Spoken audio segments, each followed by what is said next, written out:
দেখাই নাই। আমি ভাবি না এটার কোনো চিকিৎসা আছে, আমি ভাবছি এভাবে আমি মারা যাবো। আপনি তো বগুড়ায় আছেন নাকি? হ্যাঁ, আমি বগুড়ায় আছি। তো আপনি আমার কেমনে কেমনে পাইলেন আপা?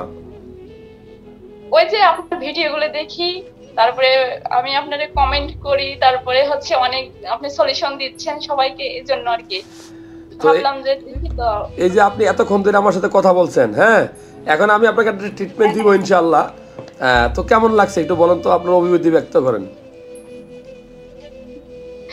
আমার এখনো বুকের মধ্যে ধড়ফড় করতেছে। কেন?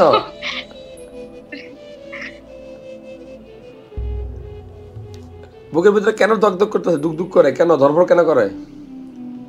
মানে ধড়ফড় করতেছে যে হচ্ছে, সত্যি কি আমি আপনার সাথে কথা বলতেছি নাকি? আমার সাথেই কথা বলছেন, আল্লাহর রহমত আমার সাথেই কথা বলছেন।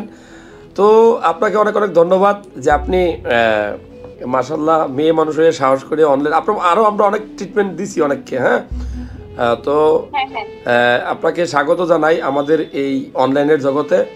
আমার ভিডিও ভালো লাগলে শেয়ার করে দিবেন, সবাইকে দেখার সুযোগ করে দিবেন। আর কি কি কাজ করলে আচ্ছা। মানুষের উপকার হবে এরকম কিছু পরামর্শ দিবেন। আমি চেষ্টা করি শুধু রোগ নিয়ে এই কথা বলার জন্য, এবং অসহায় যারা আসলে অসহায় বলে কিছু মানুষ নাই, যাদের সময়টা খারাপ যাচ্ছে অর্থনৈতিকভাবে, তাদের পাশে দাঁড়ানোর চেষ্টা করি এই। হ্যাঁ, হ্যাঁ, এটাই তো দেখি আপনার ভিডিও গুলো, সবগুলো তো এরকমই। তো দোয়া রইল আপনার জন্য। আমি একটা প্রেসক্রিপশন দিয়ে দেই, আপনি 14 দিন পর একবার দেখাই নিন আমাকে আরেকবার। আচ্ছা, ইনশাল্লাহ।